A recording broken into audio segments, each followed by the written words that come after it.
El término feminazi es ampliamente usado hoy en día y le cae muy, pero muy mal al gusto feminista. Principalmente porque piensan que se las iguala con el nazi regular. Piensan que llamarlas feminazis es llamarlas directamente nazi genocidas. Qué poca, ay, pero qué poca, qué poca sensibilidad hay que tener para tomar algo tan cruel, tan históricamente hiriente y pretender usarlo para imponerse. Quizás esta reacción de no detenerse a considerar por un momento el contexto, la situación y el uso cotidiano de la palabra nazi sea producto del prejuicio arraigado que tienen de ver toda crítica, o bien ver todo, como un acoso, un asalto y un ataque a la mujer, y por extensión a todo el movimiento feminista. Esto demuestra el poco entendimiento de Internet y de la historia de Internet que tienen. Muestra que tampoco entienden su cultura y la cultura popular. Si la entendieran, comprenderían que nada es sagrado en Internet. Cuando algo se sube a la nube, queda expuesto a la crítica.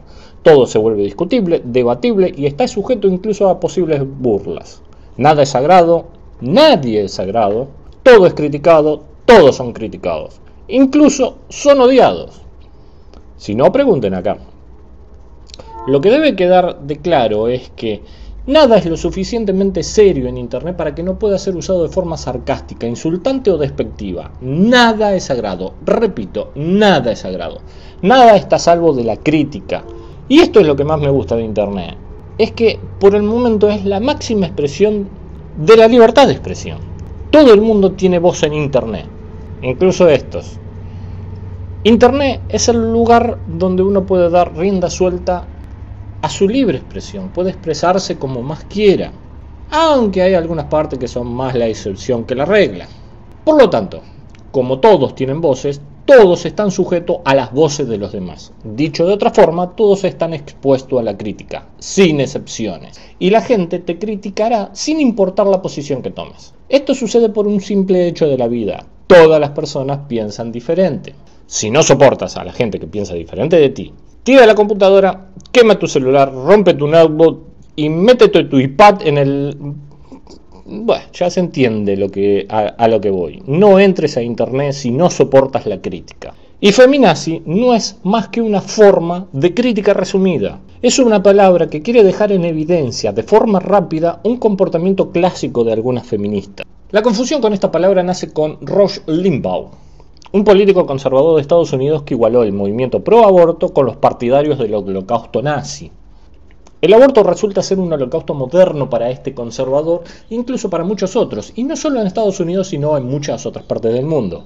El aborto es un tema claramente controvertido y los términos están cargados de cierto desprecio, un desprecio que no se va a dejar de aparecer cuando se debate sobre el aborto.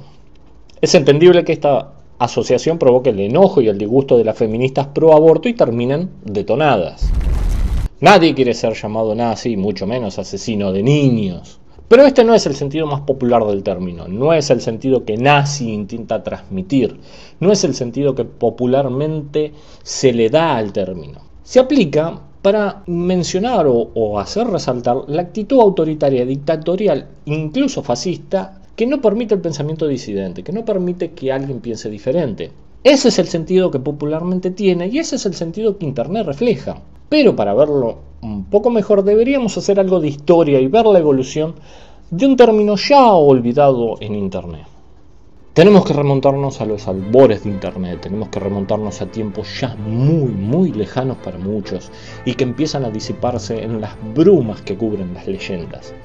Debemos remontarnos a épocas casi mitológicas, a tiempos donde los móviles telefónicos poblaban la tierra y los teléfonos celulares solo servían para hablar, a tiempos donde las redes sociales eran algo que ni siquiera era una idea, épocas ancestrales donde las cartas y los diarios aún eran de papel. Debemos ir a tiempos muy lejanos, digamos unos 20 años atrás, más o menos. Soy algo viejo para Internet, tengo unos 40 años. A esos 40 años puedo decir que he vivido el arribo de Internet en las costas argentinas. He podido ver un mundo donde los memes no eran memes sino chistes gráficos. Pude ver el mundo donde la arroba era algo que nadie sabía para qué estaba y donde el numeral solamente era una tecla de función desconocida en los teléfonos de línea. Sí, esos que tienen un cablecito atrás. Y aunque no lo crean, una era sin Facebook, sin Twitter. Sin Twitter, ¿eh? Sin Twitter, era una época sin Twitter. Y tampoco donde YouTube existía. Es más, llegué a ver cuando YouTube no era ni siquiera parte de Google. Ni siquiera el 911 era algo que había pasado, para que tengan en cuenta. Pero había sí que existía algo que hoy existe. El terrorismo era algo que un extremista hacía, sin ánimos religiosos o dogmáticos, solo principalmente políticos. Pero esto no significaba que no existieran religiosos inflexibles, rígidos y dogmáticos con ansias de 72 vírgenes. En aquellos momentos teníamos a los talibanes. El régimen talibán fue una especie de preludio al autoritarismo islámico de hoy en día. En aquellos momentos eran el ejemplo clásico de personas autoritarias. Era el ejemplo más actual y más a mano que teníamos. Si alguien resultaba sumamente autoritario, se lo denominaba con facilidad talibán. Eres un talibán. De allí salió un término hoy ya olvidado. Nacía el talibán ortográfico. Este era alguien que le importaba más la ortografía de un texto, de un mensaje, que lo que transmite ese mensaje. No le importaba el mensaje para nada, solo que estuviera bien escrito. Si no lo estaba, el talibán podía tirar todo el mensaje a la basura. El no estar bien escrito invalidaba para él cualquier mensaje posible que pudiera tener ese mensaje, ese texto que estaba analizando. Este contexto evolucionó con facilidad para incluir a las personas que corregían las gramáticas de otros y que ponían de igual forma el interés en la corrección de la gramática, como la que un talibán ponía en la ortografía. Estas personas, obviamente, pasaron a ser llamados talibanes gramaticales. Estos nacieron casi al mismo tiempo de los talibanes ortográficos y mostraban igual inflexibilidad e intransigencia en la corrección de los textos, e igual indiferencia a los mensajes de los textos en sí mismos. Dicho de otra forma, los detalles mínimos e insignificantes eran más importantes que el mensaje transmitido. Los talibanes eventualmente dejaron de estar en el centro de la atención mediática. Pero Internet aún necesitaba una expresión para designar a las personas inflexibles. Necesitaba un nuevo modelo de autoritarismo más perdurable en el tiempo. Y es muy fácil adivinar quiénes tomaron su lugar. Obviamente el nazi es el ejemplo paradigmático de autoritarismo y fascismo, no solo para Internet, sino para cualquier cultura popular. Así que el talibán ortográfico fue desplazado por el nazi ortográfico. Y a su vez este fue englobado, o más bien opacado, por el nazi gramatical. Debemos pensar que una persona que le dice a otra que es un nazi ortográfico / gramatical, ¿está implicando que esta persona es un partidario del genocidio nazi?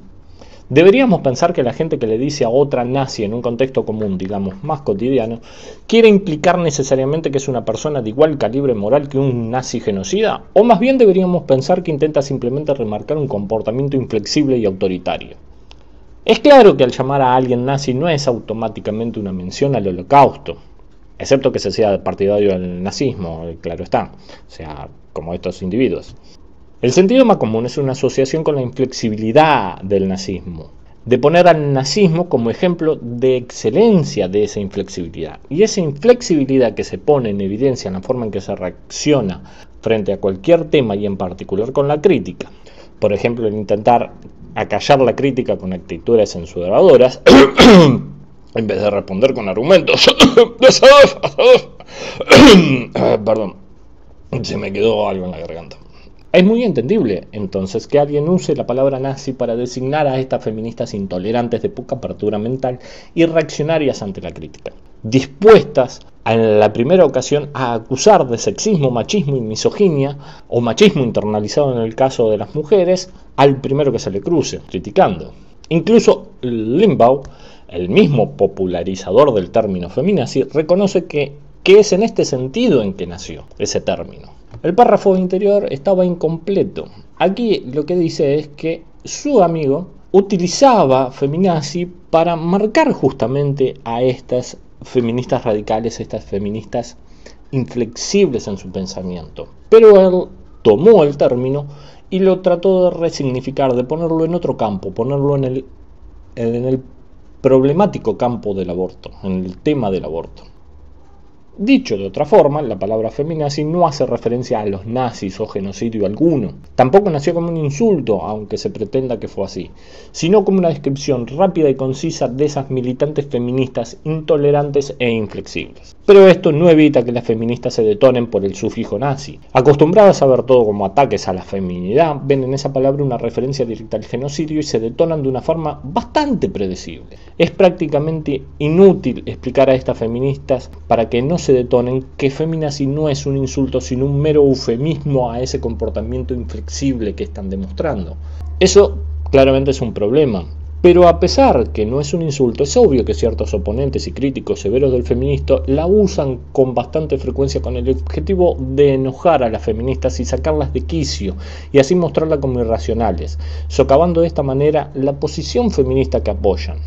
Es claro que se aprovechan de esa reacción tan predecible para lograr mostrarlas como irracionales. Esto es un comportamiento contraproducente en cualquier debate. Es solo tratar de darle sustancia a un posible ad hominem. Es deshonestidad intelectual para mí en un debate y debería ser evitado. Si las feministas no están dispuestas a debatir alguna crítica, es claro que llamarla feminazi no es la mejor forma de lograr que la escuchen y menos que la consideren.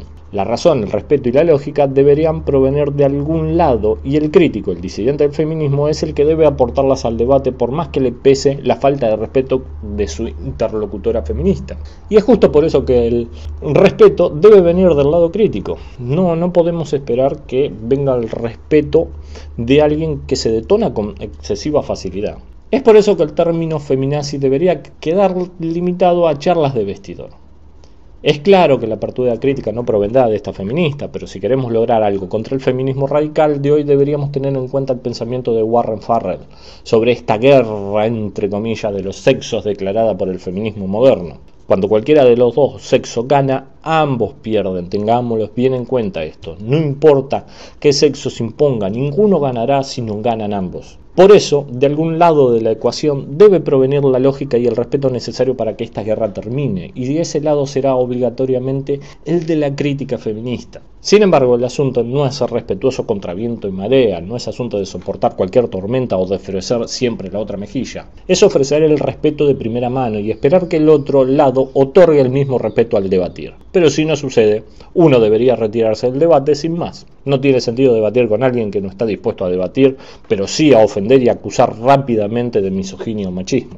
Pero ahora debería dirigirme especialmente a las feministas que llegaron hasta aquí, a esas pocas feministas que tienen la suficiente apertura mental y honestidad intelectual para llegar a esta parte del video sin pensar en algún momento que soy un machista, un misógino o algo así. A esas, ¿cuántas serán? 2 feministas, 3 quizás si tengo suerte. Me quiero dirigir momentáneamente a esas 3 feministas que soportaron estoicamente hasta aquí. Deben entender que existen personas que utilizarán el término para verlas enojarse y echar espuma por la boca por el simple motivo de que quieren ver el mundo arder. Tal como dije, para hacerlas enojar y socavar fácilmente su credibilidad y por extensión la del movimiento feminista. Aquí se aplica otra ley de Internet. No alimentes al troll, no caigas en su trampa, no reacciones contra lo que claramente es un insulto y busca provocarte. Si consideran que es un insulto, pues la estrategia más recomendada es no darle esa reacción característica, esa reacción emocional que esperan, ese enojo feminista que buscan provocar. Es una trampa. En cambio, deberían dedicarse a argumentar mejor su posición y claro está con mayor tranquilidad y apertura a la crítica. De esta manera, feminazi dejaría de ser usado, dejaría de tener el poder y la validez que ese enojo le da.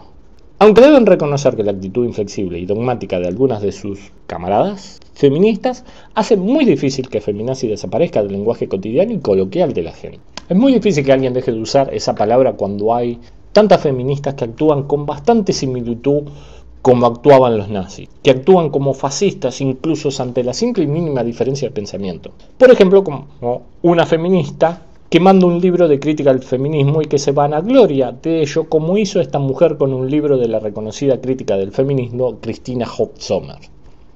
Esta feminista, quemadora de libro, o feminazi, decidió vanagloriarse en ello en Instagram. Así es como conocemos su caso. No hace falta recordar que los nazis celebraban anualmente un festival de quema de libros con el objetivo de limpiar su cultura de aquellas culturas que consideraban ofensivas, perniciosas o directamente tóxicas para su cultura. realizaban purgas culturales. Aunque también cada movimiento fascista en la historia lo ha hecho alguna vez. No era exclusivo de él, incluso aquí en Argentina se realizó un par de quemas de libros. En resumen, cualquier literatura disidente en un régimen fascista termina en el fuego. Se podrá argumentar que no hay tal ánimo de quemar libros en el feminismo y que esta feminista, que esta feminazi, actuó por su propia voluntad haciéndole un caso aislado.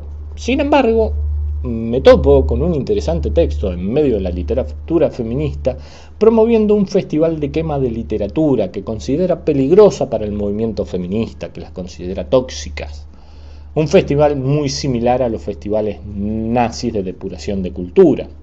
Las canadienses declararon el 6 de diciembre el Día de Duelo por las Mujeres. Propongo que, siguiendo esa idea, en los Estados Unidos, ese día nosotras realicemos manifestaciones para hacer público nuestro dolor y nuestra rabia por las víctimas del femicidio. Hasta aquí todo bien. No difiere de las diferentes marchas feministas que se han hecho hasta ahora en diferentes partes del mundo, pero esta festividad propuesta difiere de esas marchas con su clara carga ideológica y de persecución que lleva. Propongo que nuestras protestas incluyan documentación fotográfica de los horrores sufridos por las víctimas del femicidio y que dichos documentos se tomen directamente de los comerciales gore y sexualizado que encontramos en revistas, álbumes de disco, películas, cintas de video, juegos de computadoras y carteles. Y propongo que en cada manifestación testifiquemos los ultrajes soportados por todas las mujeres sacrificadas este año por el odio misógino.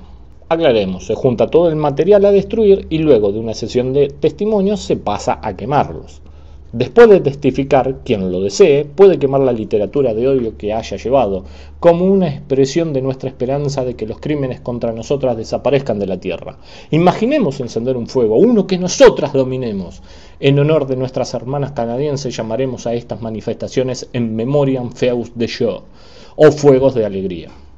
Es difícil, después de leer esto, no pensar que el término feminazi no esté justificado de alguna manera, cuando la misma literatura feminista propone tal tipo de festival.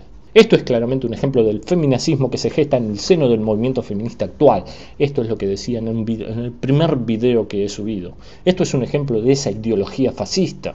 Este texto es parte de la literatura que está al alcance de la feminista regular. Es interesante ver que este texto está también firmado por Annie Woman, y no por alguien en particular con nombre y apellido, implicando que cualquier mujer estaría de acuerdo con este texto, movida cobarde por demás de la autora más que inspirada. Y con lo que sigue de este texto hay que pensar en agregar maquiavelismo a las acusaciones que se hacen al feminacismo. Esas manifestaciones anuales impulsarán el interés de las mujeres por llevar a la atención pública el femicidio, lo que es posible con la elevación de la conciencia de quienes que ya no son proclives al asesinato de mujeres ni a las representaciones del femicidio que representa la prensa. Es factible con denuncia de los productores de este tipo de entretenimiento, dándole a las mujeres aisladas la clase de apoyo que necesitan para ponerse a ver imágenes femicidas y otras propagandas misóginas, para las que participemos el 6 de diciembre en un día en el que podremos reafirmar nuestro compromiso con la dignidad de las mujeres y con la hermandad de las mujeres. El feminismo no ve estas acciones como inmorales, antiéticas o incorrectas. Le parece justificado y válido estos métodos ya que su fin es noble. Le parece justificado acallar cualquier pensamiento disidente en estas llamadas hogueras de la felicidad. Le parece justificado medios cuestionables cuando no directamente reprensibles, ya que es pro la dignidad de la mujer. Es una vieja fórmula maquiavélica la que se presenta. El fin justifica los medios. No importa quemar, atacar, golpear, vandalizar si el fin es noble. Todo esto en pro de un fin noble, pero nunca los fines justificarán los medios, entiéndase. Los objetivos serán loables, pero los métodos están rayando el fascismo. Es difícil no llamarla feminazi si actúan así. Es difícil no hacerlo si piensan que sus medios están justificados por considerarse a sí mismas víctimas. Es difícil no llamarla feminazi cuando no dudan en pintar esvásticas feministas y abogar por discursos de odio, cuando no adherirse a una ideología de odio que promueve humillaciones y asesinatos como forma de política. Y dime según tú dónde están mis cámaras de gas. Y ciertamente no habrá cámara de gas porque no tienen el poder de instalarla, pero deseo de construirlas no le falta. Tu asfixia letal sorpresa después de un año de labor forzada. Tampoco les falta el deseo de instaurar campos de concentración para los hombres.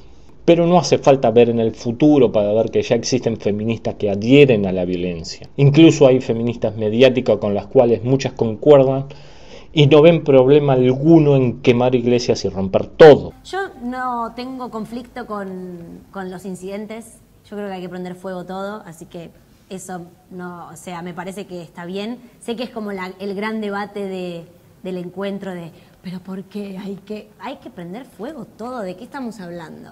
Y sí, lo mismo, me parece fantástico ir a la catedral, que es el símbolo del mal. Hay que ir ahí. Sí. Voy a ver si puedo hacer caca en la iglesia, pero no sé si me voy a animar. Hay que juntarla para ese momento. Si hay una actitud que debe ser llamada feminazismo, pues es justamente esta actitud que promueve tales actividades, impulsa tales actos inmorales y hasta criminales. Actos bien pueden ser asociados a régimen autoritarios, a régimen fascistas. Esta actitud que incluso cuando estos actos se cometen no ven nada reprobable o condenable, sino como actos válidos y ampliamente justificados. Incluso hasta los llegan a negar o lavarse las manos cuando recae en ellas la responsabilidad. Por grupos minúsculos de los que no nos hacemos cargo. Dinamarca tendrá algo podrido, pero en el feminismo es el mismo feminismo que se está pudriendo por dentro. Un consejo final de este que no es feminista y por eso no significa que sea patriarcal. Si eres feminista y no te agrada ser llamada feminazi, pues no actúes como una. Sea abierta a la crítica y no intentes imponerte, sino convencer, y estate abierta a ser convencido, sin intentar censurar. Hay algo que se me atraganta la garganta. Tenés que reconocer la posibilidad de que el otro también tenga algo importante para decir, aunque no lo compartas, incluso si no lo aceptas. No tienes por qué aceptarlo, no tienes por qué compartirlo, pero sí tienes que dejar hablar, tienes que poder entrar en un debate, en una discusión y aceptar cualquier crítica, considerarla y no llamar machista o misógino al que la hace. Así de sencillo. Si no deseas ser llamada feminazi, no te comportes de forma autoritaria cuando hablas y actúas como feminista. Permite la crítica, sin acusar de machista o misoginia. No todo es explicado por el odio a la mujer. Si no intentas ni siquiera escuchar a tu interlocutor, si no toleras el disenso e intentas acallarlo, no esperes que el término feminazi no salga a la luz. Si no te gusta un pensamiento diferente al tuyo, no intentes acallarlo. Toma el coraje de debatir con respeto y cordura. No haz como ciertas feministas intolerantes. ¿Sí? Es simple. Si no deseas ser llamada feminazi, no te comportes como una. Y si aún después de todos estos argumentos y razonamientos no te llego a convencer de que ser llamada feminazi es un llamado de atención sobre tu comportamiento, quiero que sepas que no te guardo rencor alguno. No le guardo rencor alguno o animosidad de algún tipo de estas feministas. No le guardo ningún rencor a ninguna feminazi. Entiéndanme. De hecho, mis brazos siempre se estarán abiertos para recibirla en un gran abrazo como a iguales.